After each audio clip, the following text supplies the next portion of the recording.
یا رسول اللہ یا رسول اللہ یا رسول اللہ یا رسول اللہ یا رسول یا رسول یا رسول یا رسول. السلام علیکم ناظرین، آپ کی خدمت میں پھر سے میں ایک نئے ویڈیو کے ساتھ حاضر ہوا ہوں، اور آج ہم اس ویڈیو میں جانیں گے سجدہ سو کرنے کا صحیح طریقہ، کہ سجدہ سو کرنے کا صحیح طریقہ کیا ہے، اور سجدہ سو کسے کہتے ہیں، اور واجبات نماز میں سے اگر کوئی واجب چھوٹ جائے اور وہ شخص سجدہ سو نہ کرے تو اس کی نماز کا کیا حکم ہوگا. یہ ساری چیزیں آج ہم اس ویڈیو میں جاننے والے ہیں.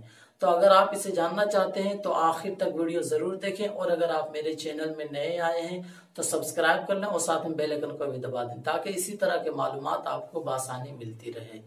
تو چلیے ویڈیو کو شروع کرتے ہیں. تو میرے پیارے اسلامی بھائیوں، سجدہ سو کسے کہتے ہیں؟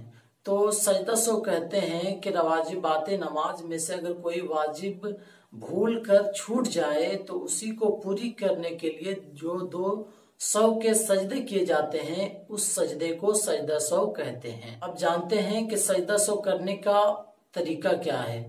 تو سجدہ سو کرنے کا سب سے آسان طریقہ یہ ہے کہ آپ قاعدہ آخر میں بیٹھ جائیں، اور قاعدہ آخر میں بیٹھنے کے بعد التحیات کو مکمل پڑھیں، اور مکمل پڑھ لینے یعنی عبدہ و رسولہ تک پڑھ لینے کے بعد اپنے داہنے جانب سلام پھیریں، اور سلام پھیر لینے کے بعد پھر آپ سو کے 2 سجدے کریں.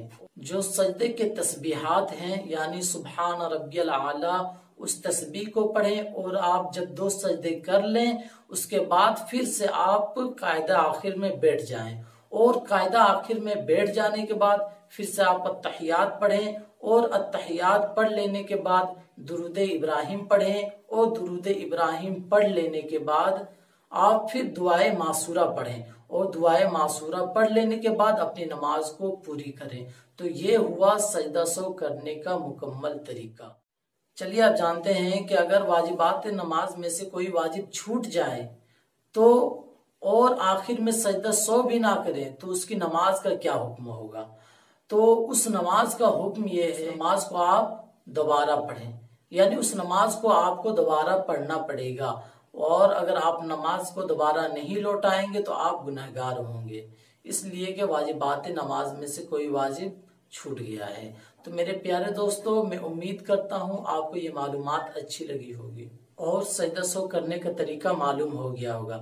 تو اگر یہ معلومات آپ کو اچھی لگی ہو تو دوستوں کے ساتھ شیئر کریں، اور اگر آپ میرے چینل میں نئے آئیں تو سبسکرائب کر لیں اور ساتھ میں بیل آئیکن کو بھی دبا دیں تاکہ اسی طرح کے معلومات آپ کو ملتی رہے. تو آج کے لیے اتنا ہی. اللہ حافظ.